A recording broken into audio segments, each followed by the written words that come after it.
En este lunes de la sexta semana de Pascua, la Iglesia nos invita a reflexionar en el texto de Juan 15, 26 al 16, 4, que dice así: En aquel tiempo dijo Jesús a sus discípulos: Cuando venga el defensor que les enviaré desde el Padre, el Espíritu de la verdad que procede del Padre, Él dará testimonio de mí.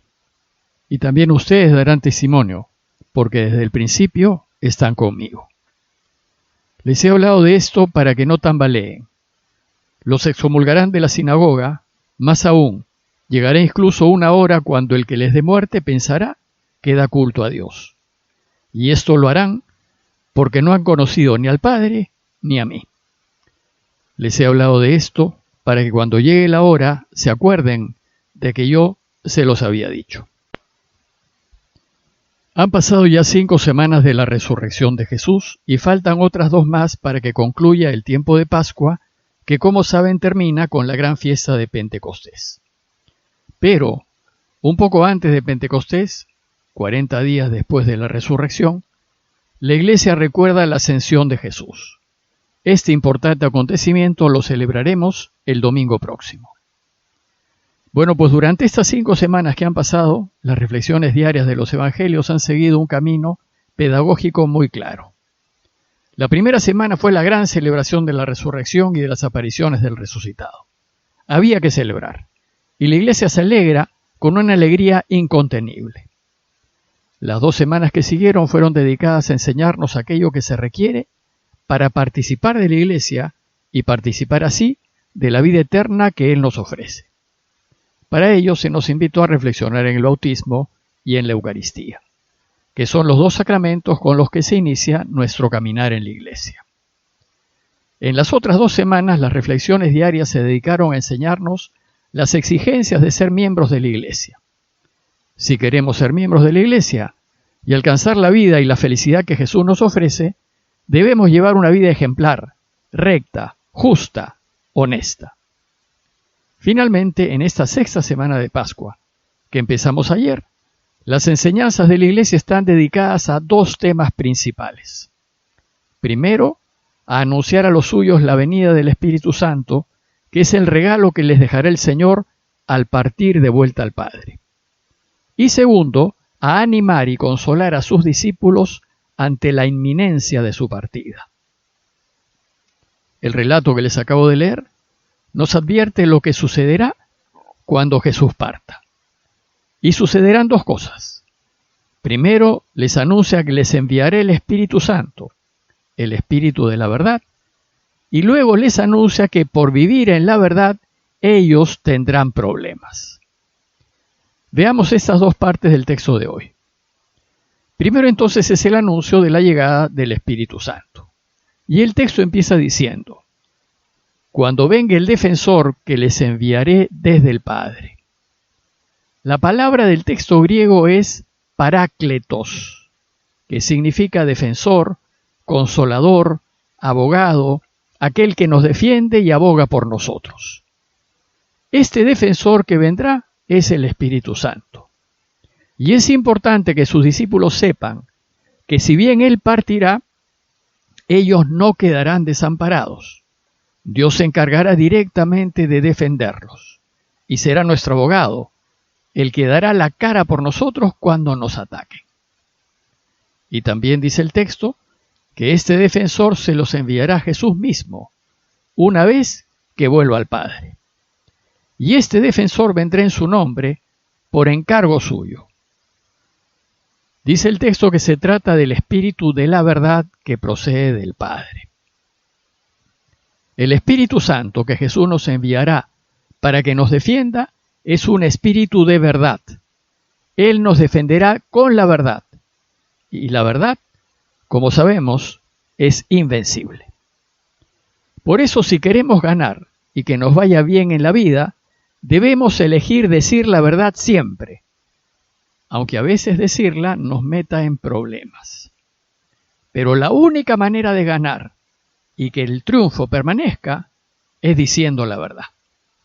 Porque recién entonces el Espíritu de la verdad nos defenderá. Pues Dios estará con nosotros solo cuando nosotros nos pongamos de su lado. Pero además, ese Espíritu de verdad procede del Padre. Y como ya sabemos, Dios es verdad. Y a quien Jesús nos envía es el mismo Espíritu de Dios, es decir, la verdad misma. Más adelante la Iglesia entenderá que ese Espíritu de verdad es también Dios.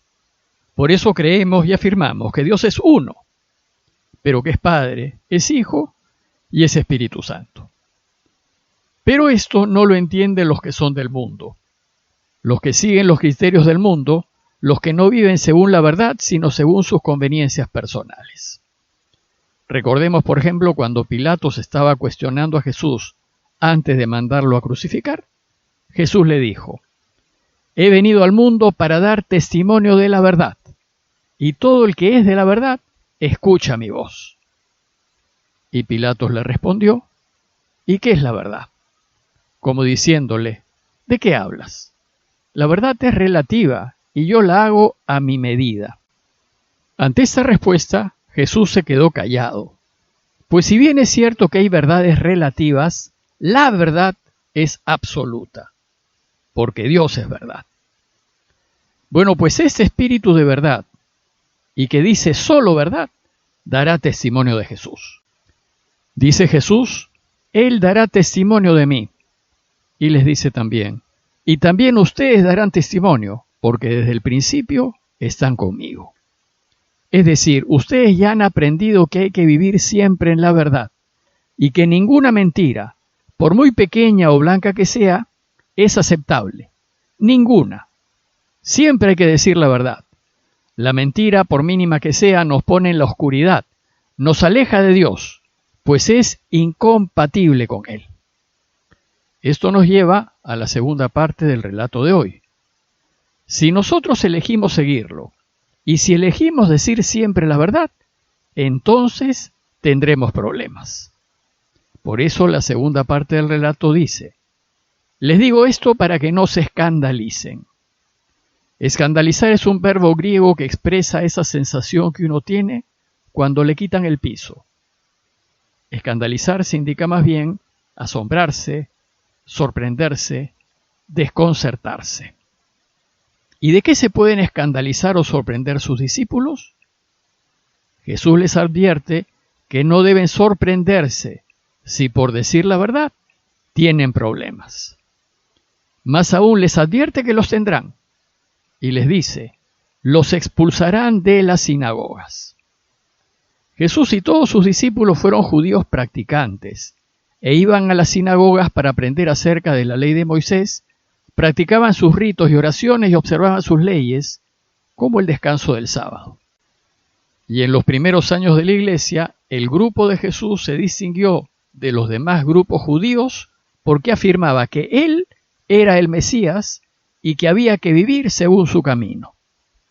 Es decir, vivir a la luz de la verdad y de la justicia, y que de ninguna manera debemos aceptar o aliarnos con la mentira o la injusticia. Bueno, pues el resultado de esta postura cristiana fue que los del mundo y los que viven según el mundo y que habían invadido la religión judía se opusieron fuertemente al cristianismo. Así como hoy, que hay muchos que se dicen católicos, incluyendo, desgraciadamente, a algunas autoridades de la Iglesia, pero no viven según los valores cristianos.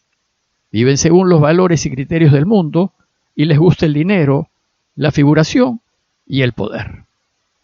Quienes viven según el mundo no estarán de acuerdo con que hay que vivir siempre a la luz de la verdad y van a oponerse a quienes viven en la verdad, pues delata su modo de proceder y les impide alcanzar sus intereses.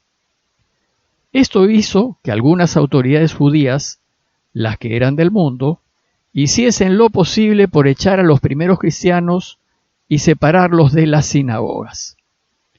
Y así poco a poco, la Iglesia se fue separando del judaísmo, hasta que llegó un momento en que se independizó y tuvo vida propia.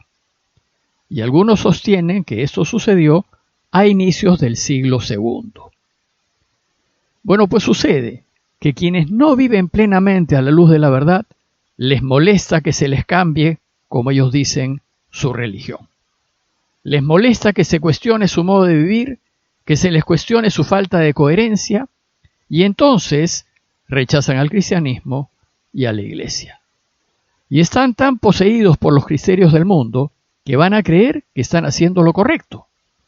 Por eso dice Jesús, llegará la hora en que quienes les den muerte pensarán que dan culto a Dios. Y la razón, dice Jesús, es que no han conocido ni al Padre ni a mí. No han conocido que Dios es verdad.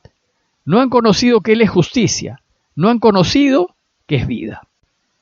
Y por tanto que está por encima de todo rito y de toda ley y norma humana que se ponga por encima de la salud y de la vida.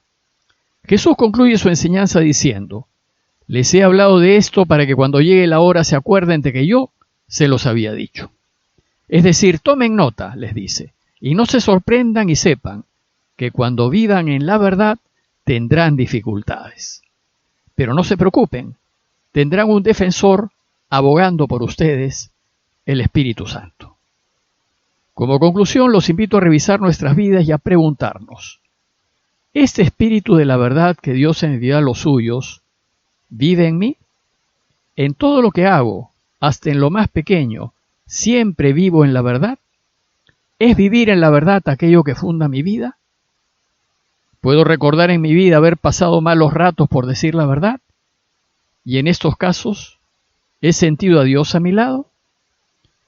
Pidámosle pues al Señor su ayuda para vivir como Él desea que vivamos, sabiendo que si lo hacemos, Él estará de nuestro lado. Parroquia de Fátima, Miraflores, Lima.